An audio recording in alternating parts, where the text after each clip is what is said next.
जम इंदुसदवंदियणं तिरुगणहितमधुरविसदवकणम् अन्तातीतगुणाणं गुणमोजिनाणं जिदभवाणम्। पंचास्तिकाय प्रारब्ध में गाथा नंबर 112, पेज नंबर 246। पृथ्वी कायिक आदि नाम पंचानाम एकेन्द्रियत्व नियमो अयम्। इन पृथ्वी कायिक आदि पांचों के लिए एक इंद्रिय होने का नियम इस गाथा में बनाते हैं। एते जीवनिकाय पंचविया पुड़विकाया दिया मण परिणाम विरहिता जीवा एकेन्द्रिया बढ़िया।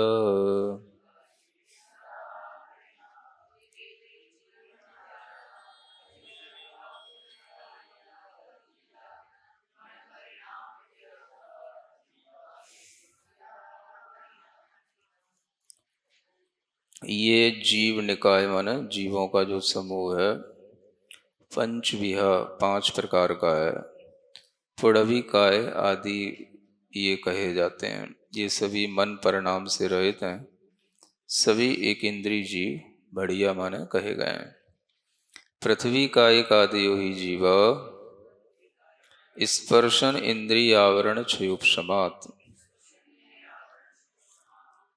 जो पृथ्वी कायिक आदि जीव होते हैं, ये किस कारण से होते हैं?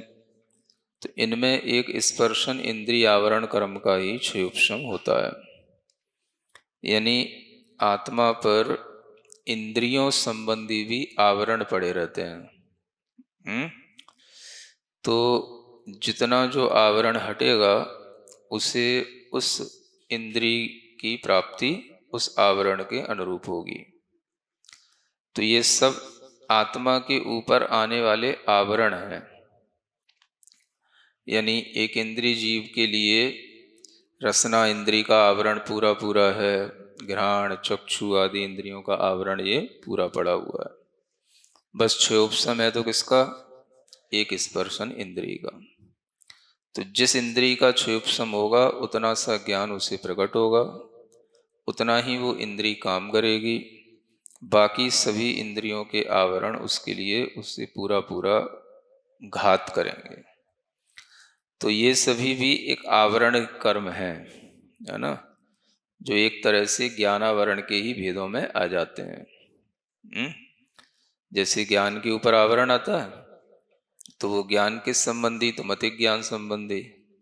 तो मतिक ज्ञान किससे संबंधित? तो पांच इंद्रियों से संबंधित। तो ऐसे ही ये आवरण होते हैं जिनके कारण से वह जीव फिर एक स्पर्शन इंद्रिय को ही प्राप्त करता है। बाकी इंद्रियों के आवरण उसके ऊपर इतने हो जाते हैं कि उनसे उसका कोई ज्ञान नहीं चलता। तो इसलिए यहाँ कहा स्पर्शन इंद्रिय आवरण का क्षयोपशम होता है बस एक इंद्रिय जीवों के। शेष इंद्रिय आवरण उदय नौ इंद्रिय आवरण उदय च सती एक इंद्रिया अमनुषो भवन्ति इति। तो इन एक इंद्रियों में शेष इंद्रियों का भी आवरण का उदय रहता है और नौ इंद्रिय आवरण का भी उदय रहता है। नौ इंद्रिय का मतलब जिससे मन की प्राप्ति होती है, उस मन संबंधी भी जो कर्म होते हैं, उन मन को नहीं बनने देने वाले जो कर्म होते हैं उसे नौ इंद्रिय आवरण कहते हैं। तो उसके भी उनके ऊपर आवरण होते हैं। तो यूं समझना चाहिए कि उस एक इंद्रिय जीव के ऊपर इतने सारे आवरण डल जाते हैं जिससे कि वह एक इंद्रिय के अलावा अन्य किसी इंद्रिय को न प्राप्त करता है और न उसका ज्ञान अन्य इंद्रिय के साथ काम कर पाता है। इस तरह से ये इनका स्वरूप बताया गया है। अथ पृथ्वी का एक आदि नाम पंचा नाम एक इंद्रियत्व नियमयति। इन पांचों ही के लिए एक इंद्रिय का नियमन करते हैं। एते प्रत्यक्षीभूता जीव निकाया पंचविधा पृथ्वी कायिक आदयो जीवा। अब यहाँ कहते हैं कि ये सारा जीव निकाय, जीवों का समूह जो है 5 प्रकार का, जो पृथ्वी का एक आदि के रूप में है, ये प्रत्यक्षीभूत है। कैसा है? माने अपने लिए एक तरह से प्रत्यक्ष हो गया है। देखने में आते हैं।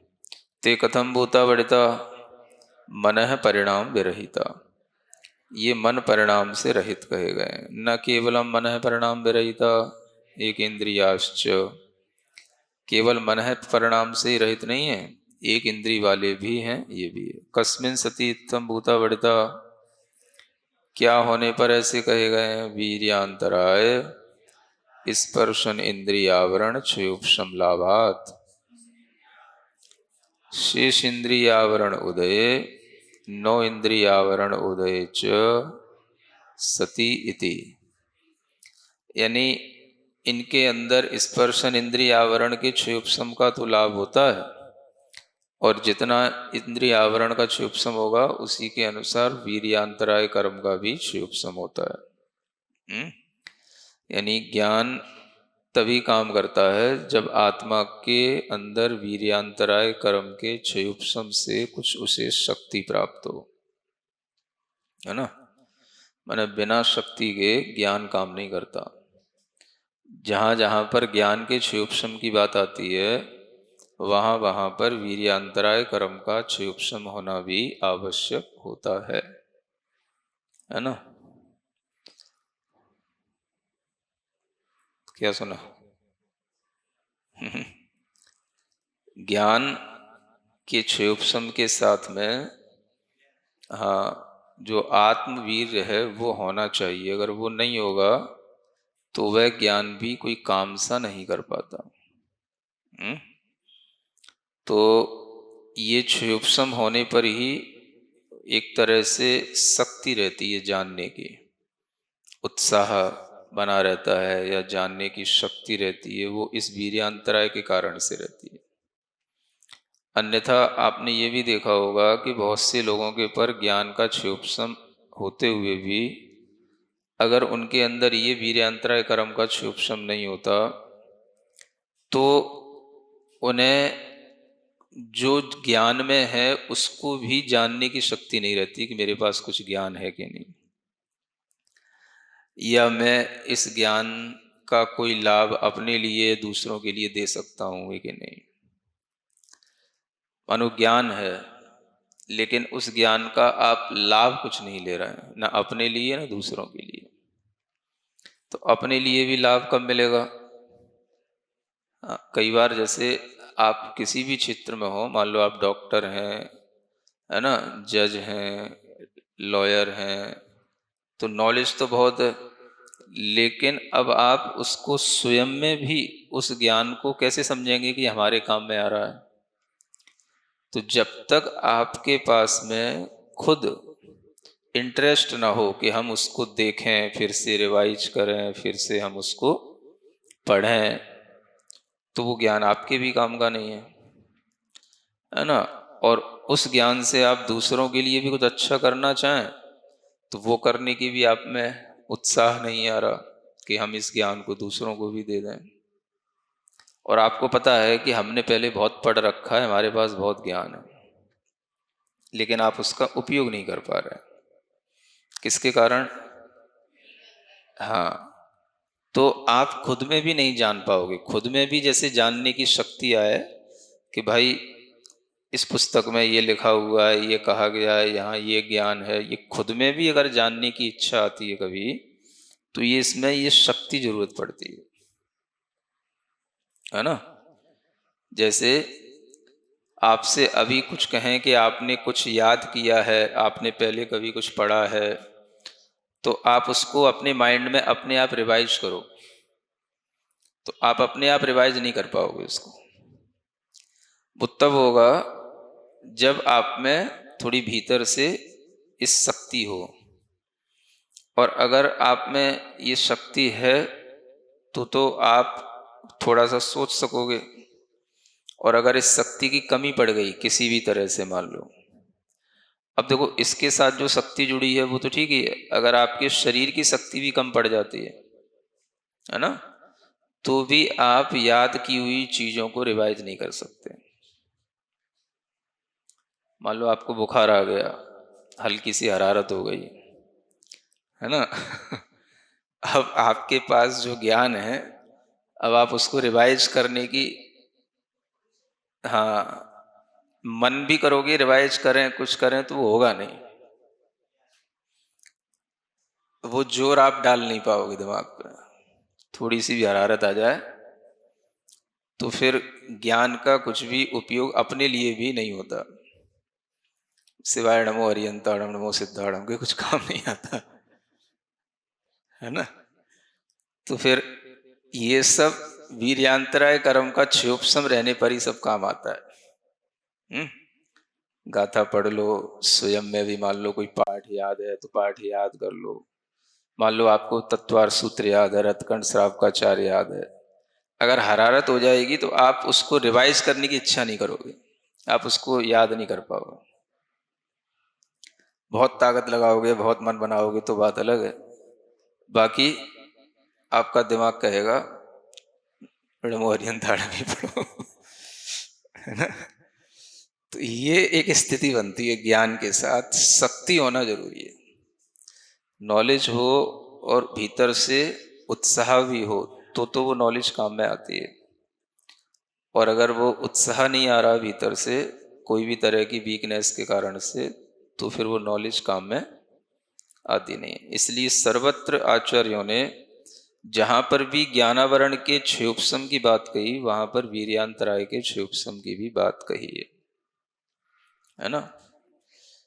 अब मान लो आपको कहीं सुनने की शक्ति कम हो गई, है ना, कहीं कोई शरीर में ऐसा कोई रोग हो गया कि आपके लिए श्वास लेने की शक्ति नहीं बन रही है, दमा जैसी बीमारी हो गई, तो फिर आप कुछ भी ये नया सीखने की उत्साह नहीं ला पाओगे, कुछ भी नया पढ़ने की इच्छा नहीं कर पाओगे, भले ही आपको पहले रुचि रही हो, लेकिन अगर वर्तमान में अब आपको कुछ ऐसा हो गया तो आप कहोगे सुनने से तो मुझे और ज़्यादा थकान आती है और ज़्यादा परेशानी आती है, मैं नहीं सुन सकता, बस ठीक है थोड़ा बहुत सुन लिया, थोड़ा बहुत दर्शन कर लिया, इतना ही बहुत है ना। तो ये कमजोरियां ज्ञान के साथ बनती हैं, इसलिए जब भी कभी ज्ञान का क्षयोपशम चाहिए तो भीतर वीर्यांतराय कर्म का क्षयोपशम भी होना चाहिए, तब वो ज्ञान काम आता है, इसलिए लिखा है। तो एक इंद्री के पास में एक इंद्री संबंधी भी इस वीर्यांतराय कर्म का क्षयोपशम रहता है।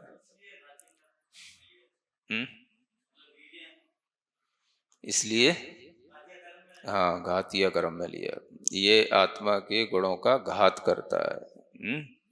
आत्मा की ज्ञान शक्ति है, जो वीर शक्ति आत्मा की है, उसका ये घात करते हैं ये सब कर्म, इसलिए ये घातीय कर्म कहलाते हैं। और शेष इंद्रियों के उनके ऊपर आवरण रहते हैं, 9 इंद्रियों का भी उनके ऊपर आवरण रहता है। अत्र सूत्रे विश्व उपाधि विमुक्त शुद्ध सत्ता मात्र देश के न निश्चयन यद्यपि पृथ्वी आदि पंचवेद रहिता जीवास तथापि व्यवहार नयन अशुद्ध मनोगत रागादि अपध्यान सहितेन शुद्ध मनोगत स्वसंवेदन ज्ञान रहितेन यदबद्धम एकेन्द्रिय जाति नाम कर्म तद उदयेन अमनसः एव एकेन्द्रियाश्च भवन्ति इति अभिप्राय, है ना। क्या कहते हैं, निश्चय नहीं कैसा होता है, सभी प्रकार की उपाधियों से रहित शुद्ध सत्ता मात्र का देशक, देशक माने कहने वाला, निश्चय नहीं होता है। तो निश्चय नहीं से वस्तु की जो स्थिति है वो कौन सी बताई जाती है, शुद्ध स्थिति। तो आत्मा सत्ता मात्र है, बस आत्मा की शुद्ध सत्ता को बताने वाला नय है, वो तो निश्चय नय है। अब वो तो है, लेकिन फिर भी वो पृथ्वी आदि पंच भेदों से रहित जो जीव हैं, निश्चय नय से तो जीवों में कोई भेद है ही नहीं है ना। पृथ्वी का एक आदि ये तो सब व्यवहार से हैं। तथापि व्यवहार नय न, व्यवहार नय से जीव किससे सहित होता है? अशुद्ध मनोगति रागादि अपध्यान सहितेन, है ना। व्यवहार से जीव अशुद्ध मनोगत रागादि अपध्यान से सहित रहता है व्यवहार से। यानी मन यहाँ पर दो तरह का बताया गया है, एक अशुद्ध मन और एक शुद्ध मन, है ना। तो अशुद्ध मन वो कहलाएगा जिसमें हमेशा राग द्वेष आदि का प्रवाह चलता रहता है, और इस कारण से वो हमेशा अपध्यान करता रहता है ना। अपध्यान मतलब हाँ, जो दुर्ध्यान है उसी को ही अपध्यान कहते हैं। अपध्यान, अपध्यान, अनर्थ दंडवत में एक अपध्यान आता है। तो इस अपध्यान से वह हमेशा दूसरों के जो स्त्री पुत्र धान्य आदि हैं उनके बारे में ही वो विचार करता रहता है, दूसरों के, है ना। राग के कारण से या द्वेष के कारण से दूसरों के ही धन धान्य आदि स्त्री पुत्र आदि के विषय में विचार करता रहेगा। तो ये सब क्या है? ये अपध्यान है। ये इसको करने वाला मन जो है वो कहलाता है अशुद्ध मन, है ना। मन भी शुद्ध अशुद्ध दो तरह का होता है जिसमें इस तरह की राग द्वेष की तीव्रता हो वो अशुद्ध मन, और शुद्ध मन कैसा होता है ना, जिसमें स्वसंवेदन ज्ञान हो।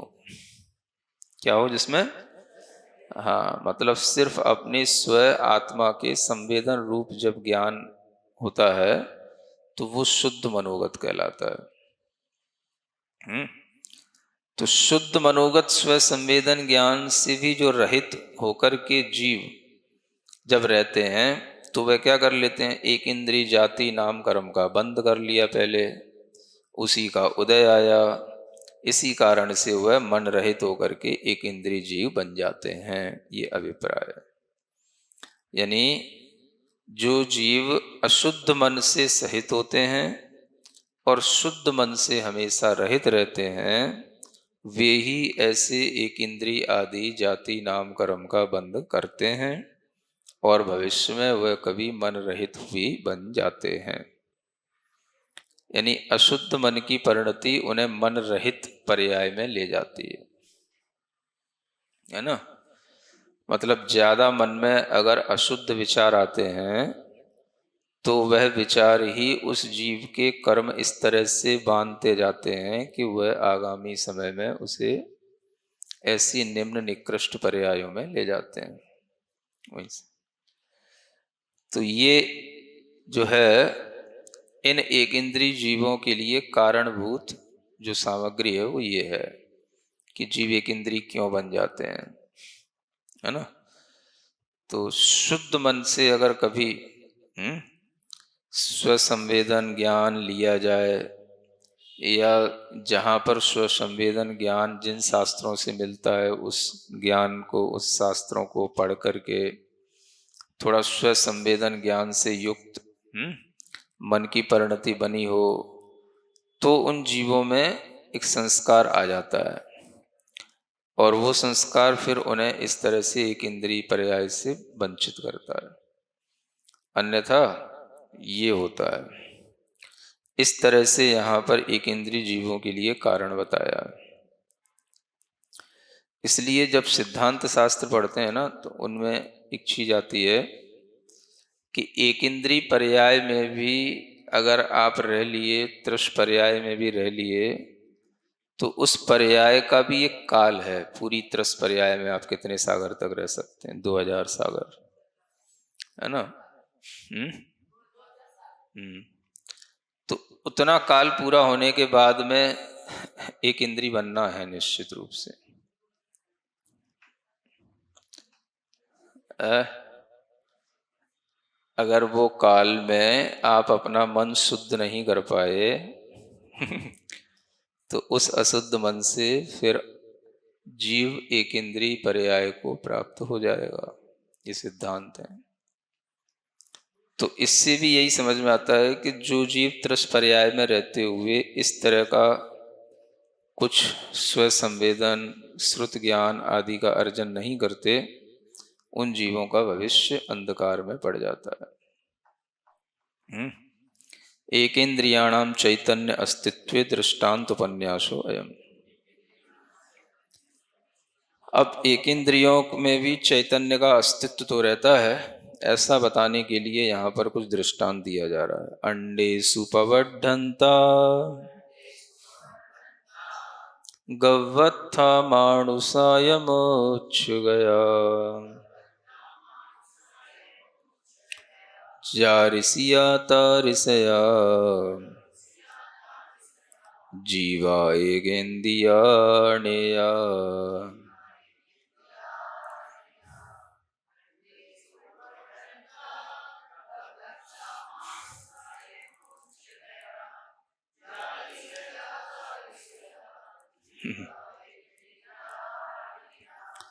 अब देखो, जीव एक इंद्रिय होते हैं, ये कैसे जाना जाए? जारिसिया माने जिस प्रकार से ये नाम दिए जा रहे हैं। अंडेसु पवड्ढंता, अंडों में जो जीव प्रवृद्ध होते हैं, वृद्धि को प्राप्त होते हैं, उन्हें कहते हैं पवड्ढंता। ऐसे अंडों में बढ़ने वाले जीव है ना, ये जीव कोई दिखाई तो देते नहीं है। अंडों में जो वृद्धि प्राप्त कर रहे हैं वो जीव दिखाई तो देते नहीं है, लेकिन फिर भी वो जीव होते हैं, बढ़ते हैं। तो वह जीव जिस तरह से दिखाई नहीं देते, उसी तरह से एक इंद्रिय जीवों को जानना चाहिए, है ना। गव्वत्था, गर्भ में स्थित जीव हैं, वह भी जो है जिस तरह से, है ना, उन जीवों का कोई व्यापार नहीं होता इंद्रियों का। एक तरह से उनकी बुद्धि वहां पर कुछ काम नहीं करती, अबुद्धि पूर्वक पड़े से रहते हैं, है ना। ऐसे गर्भस्थ जो मानुषा मनुष्य हैं वो, और मुच्छ गया जो मूर्छित हो गए वो, इन सभी जीवों में जिस तरह से कोई भी व्यापार नहीं दिखाई देता, माने कोई एक्टिविटी बुद्धि की इंद्रियों की दिखाई नहीं देती, फिर भी ये जीव तो होते ही हैं, है ना। इसी तरह से एक इंद्रियों में कुछ दिखाई नहीं देता कि एक इंद्रिय जीव कहाँ बढ़ रहे हैं, क्या उनकी चेष्टाएं हो रही हैं, ये सब समझ नहीं सकते हम, लेकिन फिर भी उनको हमें इसी तरह से जानना पड़ता है, मानना पड़ता है। तो एक इंद्रिय जीवों के लिए हम कभी भी उनकी चेष्टाएं देख नहीं सकते, ऐसा कहा गया है, समझ नहीं सकते। लेकिन फिर भी वो जीव हैं, जिस तरह से उदाहरण दे करके बताया गया। जारिस्या माने जिस तरह से अंडेज में बढ़ने वाले जीव दिखाई नहीं देते, लेकिन फिर भी अंडा बढ़ता है तो उससे समझ आता है, गर्भ बढ़ता है तो समझ आता है गर्भस्थ जीव है ना। मूर्छा में भी जब तक पड़ा रहता है, जब तक उसकी नब्ज चलती रहती है, तो समझ आता है इसमें अभी जीवत्व है। इसी तरीके से एक इंद्रियों में जीवों का सद्भाव जानना चाहिए। वो भी जो है क्रिया करते हुए नहीं मिलेंगे, इसी तरह से उनका निश्चय किया जाता है ना। एक तरह से अनुमान से ही ये निश्चय होगा। अंडांतरलीना नाम गर्भस्थानाम मूर्छितानाम च बुद्धिपूर्वक व्यापार अदर्शनेपि येन प्रकारेण जीवत्वं निश्चीयते तेन प्रकारेण एकेन्द्रियाणामपि उभयेषामपि बुद्धिपूर्वक व्यापार दर्शनस्य समानत्वादिति। अंडा में अंतर्लीन, गर्भस्थ हैं, मूर्छित हैं। ऐसे तीन तरह के जीवों में जो बुद्धि व्यापार पूर्वक जो दर्शन उनका नहीं होता, माने बुद्धि का व्यापार दिखाई नहीं देता, फिर भी जिस प्रकार से उनमें जीवत्व का निश्चय किया जाता है कि इनमें जीव है, उसी प्रकार से एक इंद्रियों के लिए भी कर लेना चाहिए, क्योंकि दोनों में बुद्धि का व्यापार नहीं दिखाई देने की अपेक्षा से समानता है। बुद्धि पूर्वक उनका व्यापार नहीं दिखाई देता, इस अपेक्षा से उनमें समानता है। अपनी वृद्धि होती रहती है लेकिन बुद्धि पूर्वक नहीं होती है, इस तरह से समझना चाहिए। अत पृथ्वी काय आदि एक इंद्रियाणाम चैतन्य अस्तित्व विषय दृष्टांतम आह। अब इन पृथ्वी कायक आदि एक इंद्रियों के विषय में चैतन्य के अस्तित्व को बताने में दृष्टांत देते हैं। अंडेशु प्रवर्तमानास तिर्यंचो, अंडों के भीतर रहने वाले जो होते हैं वो तिर्यंच होते हैं। मनुष्य कभी अंडों में नहीं बनते हैं। अंडों में जिनकी वृद्धि होती है वो कौन सी जाति के? तिर्यंच गति के होते हैं। इसलिए ये कहा गया गर्भस्था मानुषा मूर्छा गताश्च। मनुष्य दो तरह के मिल जाएंगे, है ना, गर्भस्थ और मूर्छित। बेहोशी में पड़े हुए मूर्छित भी मनुष्य होते हैं और गर्भस्थ भी मनुष्य होते हैं। और त्रियंचों के लिए भी दो तरह से लगा सकते हैं, अंडों में भी बनने वाले त्रियंच होते हैं और गर्भस्थ भी त्रियंच होते हैं।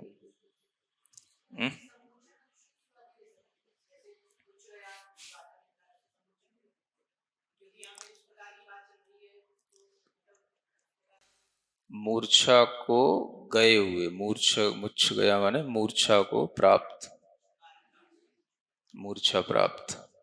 सम्मुच्छमा वो शब्द अलग होता है, उसको बोलते हैं सम्मुच्छमा। अंडाइया, पोदाइया, जराइया, रसाइया, संसेदिमा, सम्मुच्छमा, ये सब जीवों के नाम इस तरह से आते हैं। तो ये मूर्छा को प्राप्त जीव हैं। यादृशा इहा पूर्वक व्यवहार रहिता भवंती तादृशा एक इंद्रिय जीवा गया थी। अब जिस प्रकार से इनमें ईहा पूर्वक व्यवहार से ये रहित होते हैं, है ना, माने इनकी इच्छा पूर्वक कोई व्यवहार नहीं होता है, अपने आप इनका व्यवहार चलता रहता है।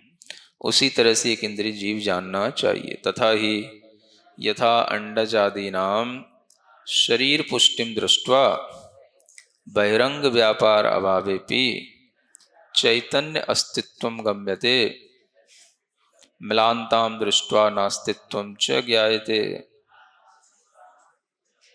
तथा एकेन्द्रियाणामपि।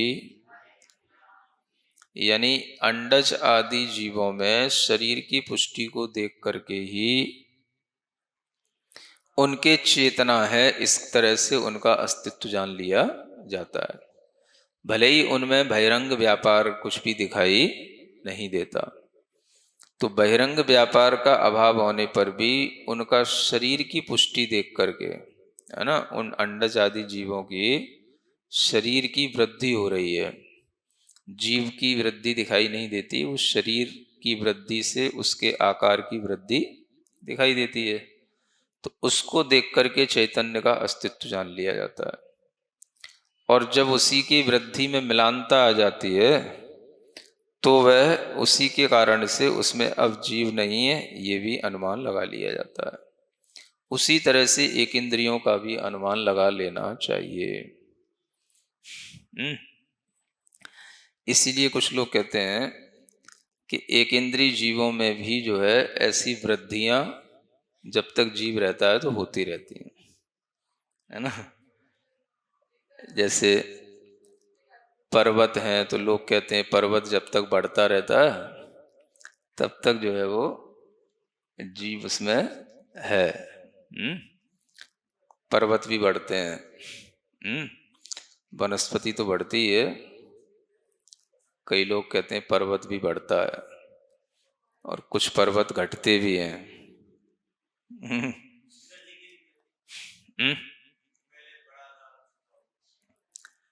अब बड़ा तो पहले सब कुछ ही था, भूमि भी बड़ी थी, बहुत पर्वत भी बड़े थे। अब बढ़ते हैं तो घटते भी होंगे, तो इसलिए जो है अब घटने का समय है तो घटते भी दिखाई देते हैं। हम्म। है। हम्म। हम्म।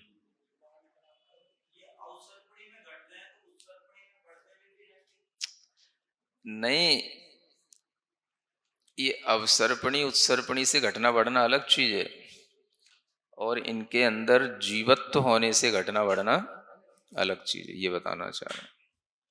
जैसे महाराज कह रहे हैं कि पत्थर जब तक भीतर रहता है खदान माइन में तब तक बढ़ता है? और फिर उसको निकाल लिया जाता है तो फिर बढ़ना पक्का है। देखा था, कहते हैं अब अंदर रहता है तो बढ़ता रहता है, ये किसने देखा?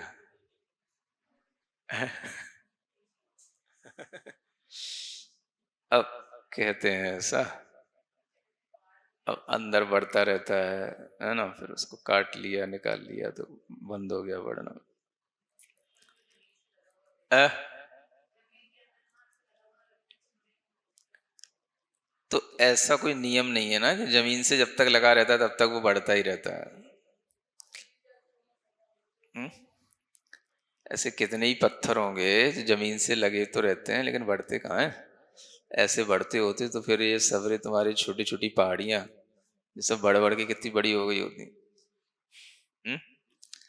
तो इस तरह का अनुमान एक इंद्रियों में घटित नहीं होता, बल्कि आजकल साइंस उल्टा ही कहता है कि ये हिमालय आदि भी घटते जा रहे हैं, है ना?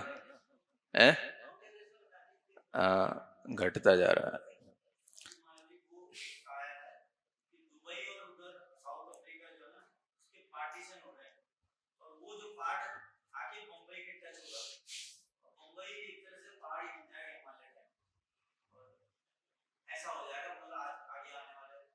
हम्म।